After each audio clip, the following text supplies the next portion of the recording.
নারায়ণগঞ্জের সিদ্ধিরগঞ্জে ৮ বছরের এক মাদ্রাসার শিক্ষার্থীকে শারীরিক নির্যাতনের অভিযোগ উঠেছে ২ শিক্ষকের বিরুদ্ধে।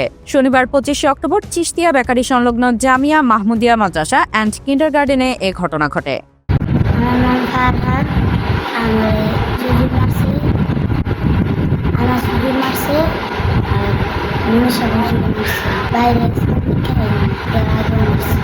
এ ঘটনায় ভুক্তভোগী শিক্ষার্থীর বাবা জাহাঙ্গীর হোসেন বাদী হয়ে শিক্ষক আনিসুর রহমান ও মনির হোসেনের বিরুদ্ধে থানায় লিখিত অভিযোগ দায়ের করেছেন। বিগত অনেকবার বিচার চালাইছে, একবার না, এখানে মাদ্রাসা অনেক যায় জামালা করে। এরা নিজেরা সত্য, অন্য এই এলাকার কোনো লোক কোনো সংযোগ নাই মাদ্রাসার সাথে। এই এলাকার একটা লোক কমিটিতে নাই, কোনো কমিটিতে নাই। আর এরা কারো কাছে হিসাবও দেয় না, হ্যাগো নিজের মতো এরা চলে। মাদ্রাসা প্রতিষ্ঠান এটা অনেক পুরনো প্রতিষ্ঠান, কিন্তু এরা মাদ্রাসার শিক্ষকরা ওই ছাত্র আলতু ফালতু মাইট দুই করে একবারই বিচারাচার হয়েছে, কৃষককে একবার বিচারাচার দিয়েছে, হেরা বিচারাচার করে দেয়, হেরা নিজের এই সবকিছু পরিচালনা করে আর কি। অভিযোগ সূত্রে জানা যায় জাহাঙ্গীর হোসেনের ছেলে ফারহানকে মাদ্রাসায় প্রায়ই অকারণে মারধর করা হতো। প্রতিবাদ করায় ২৫ অক্টোবর ৩ দফায় ওই শিক্ষার্থীকে নির্যাতন করা হয়। এর প্রতিবাদ করে অভিভাবককেও হেনস্থা করা হয়। একটা ঘটনা ঘটছে, ঘটনা ঘটার পরে আমি ওই মাদ্রাসায় গেছি, মাদ্রাসার হুজুরে বলছি আমার ছেলেকে ৩ বার কেন মারলেন। এই কথা বলার পরে আমাকে মারধর শুরু করছে।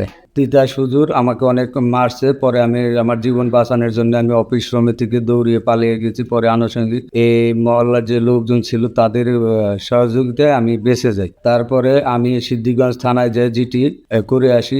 তবে এসব অভিযোগ অস্বীকার করে মাদ্রাসার অধ্যক্ষ মাহমুদুল হাসান বলেন, মাদ্রাসার জমি জমা নিয়ে একটি পক্ষের সাথে বিরোধ রয়েছে। সেই পক্ষের উস্কানিতেই ওই শিক্ষার্থীর অভিভাবক থানায় অভিযোগ দিয়েছেন। কয়েকদিন পরে ফালে যারা আরো ছোট থাকতে তারা ভর্তি হয়েছে, তো তারা পেশাব করতো, পায়খানা করতো। হুজুরের সব পুরো যে 3 বছর 4 বছর বাচ্চাদের লালন পালন করে আসছে, আলহামদুলিল্লাহ ভালো পড়তো আছে। ইদানিং মাঝে মাঝে পালাই জায়গা বুঝছেন না, তার গার্জিয়ানে জানানো হয়েছে। আমরা চিন্তা করি একটা বাচ্চারা শিখে দিতে পারি, এটা তো আমার দুনিয়া আখিরাতে দুনো জাহানে আমরা শান্তির একটা ফয়সালা হয়ে যাবে। পর করলে এরকম হাঙ্গামা শুরু হতো।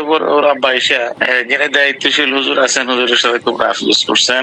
বাচ্চাটা আসছিল, বাচ্চাটা নিয়ে আমি বললাম যে আমরা এরকম হাঙ্গামা করলে বাচ্চাদের লেখাপড়া কি কেন লেখা, বসেন একটু কথা বলি। আমি কোনো কথা না শুনে বাস বাচ্চা ধামধাম করে বাইরে হয়ে গেছে। আরো না কারো শুনলো না, সে অন্য একজনের প্রলোভনে যার সাথে আমাদের একটু আমাদের একটা জায়গা নিয়ে জবরদখল করে রাস্তায় বাইরে করছে, ওর কাছে গেছে। ও তারপরে পরামর্শ থানা যাওয়া, এই থানায় গিয়ে অভিযোগ